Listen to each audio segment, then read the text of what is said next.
Ornish and colleagues published evidence in one of the most prestigious medical journals in the world that our leading cause of death could be reversed with diet and lifestyle changes alone, yet hardly anything changed.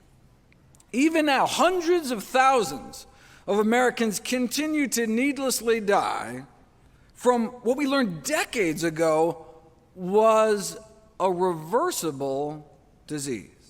My grandmother was cured of her end-stage heart disease by one of Dean's predecessors, Nathan Pritikin, using similar methods. So if effectively the cure to our number one killer of men and women could get lost down some rabbit hole and ignored, what else might there be in the medical literature that could help my patients, but just didn't have a corporate budget driving its promotion? That's why I became a doctor in the first place and why I started my nonprofit site, nutritionfacts.org.